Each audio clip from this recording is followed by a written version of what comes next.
Hey guys, what's going on? Just thought I would kind of briefly give my take on the 2DS by Nintendo and give some information and where I stand on this thing. To be honest, when I first heard about this, I thought it was a joke, and I'll get to that in a bit later. But first of all, the nuts and bolts info about this thing. It's debuting for $130 on October 12th. It has most of the bells and whistles of the original 3DS. It plays all your 3DS games, plays most of your DS games, and still has Wi-Fi and access to the Nintendo eShop and all that stuff. The catch though is it does not have the 3D functionality, and the design is just to me looks atrocious.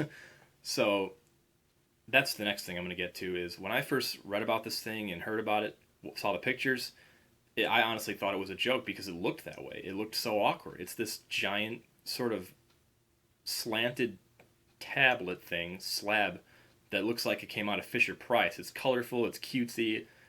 It just looks awkward as hell to even put in your pocket, let alone play anywhere in public on a train or something like that.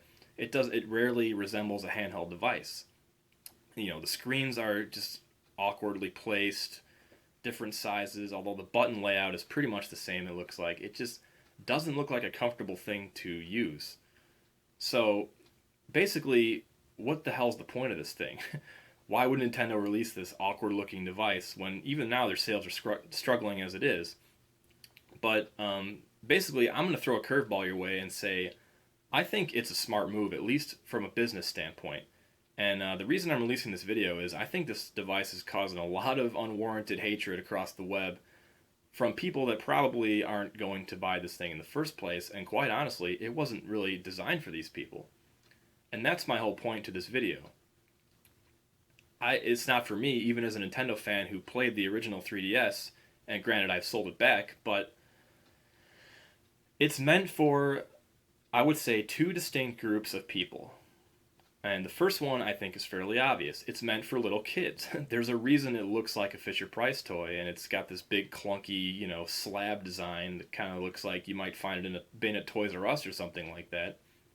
It's because that's who it's designed for, like Fisher Price, designed for little kids and designed to be durable. Now, even though Nintendo hardware usually is durable as it is, you can see how it can kind of be an accident waiting to happen with the fold up clamshell design with the hinges. If you get a kid who just tears the thing open or something or throws it against the wall, breaks the hinges off, all of a sudden you got these two, blocks of hardware, neither of which work. So, for the weary parents out there who kind of want to buy their kid a gaming handheld, aren't sure, they especially don't want to spend, upwards of 250, 300 on a handheld device only to have their child break the damn thing. So, $130 is a much more safe investment for them. You can warrant spending that kind of money even if the kid does somehow break it. It's only 130. So, that's group number 1. The second group, I would say, are, and I kind of fall into this myself. In fact, I might even consider buying this thing if it doesn't look like this, huge clunky children's toy. But group number 2 is the gamer who's just kind of on the fence. Maybe saw a few games here or there that they really want to play, but they don't want to shell out 250. Just kind of the more casual fan, more casual gamer. Maybe not doing as well off financially, at least not in a position to spend 250 on a handheld machine. So, maybe for instance, the new Pokemon game comes out, looks awesome. They're huge on the series. They want to play it. Maybe Mario Kart and a couple others, but that's it. There's not much else there. So, do you really want to spend that kind of money on a gaming device, especially a handheld, only to play a few games and sell it right back? This way, they can kind of just, spend their an eighth of their paycheck on this thing, play the games they want to play, and sell it back, or just play it from the safety of their home without being heckled in public. I probably wouldn't want to play this thing in public, but that's just me. You might feel differently. So that's it essentially.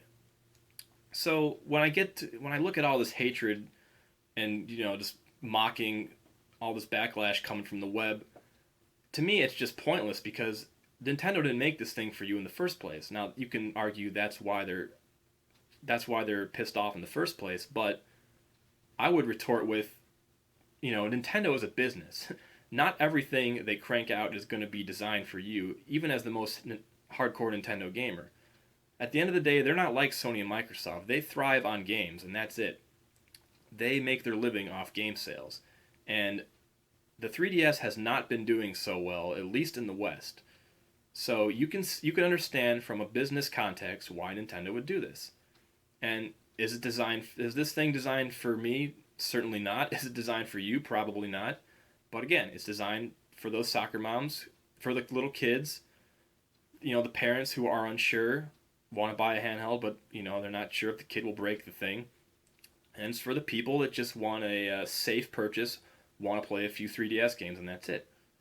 So for that, I think the machine accomplishes what it wants to do. Nintendo is going for these two groups, and I think for these two groups, it's going to pull off what it's set out to achieve. So I think it's a pretty smart move, at least from a business standpoint, for Nintendo.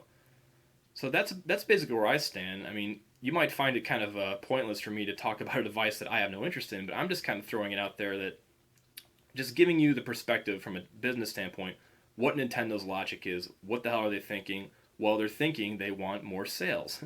They want a safe way to get in the market, kind of get the kids market back that they had with the original DS back in the day, and they want to get more of a foothold in an industry that is kind of faltering in this, especially in this poor economy these days, where people don't want to spend huge amounts of dollars on new gadgets. So that's basically where I stand. I'm gonna have some more videos like this in the near future, just some ramblings on hot topics in the gaming industry. I'm also gonna have some more top 10 lists, perhaps some reviews and things like that. But for now, just kind of wanted to give you that opinion, throw that out there. All right, guys, take care.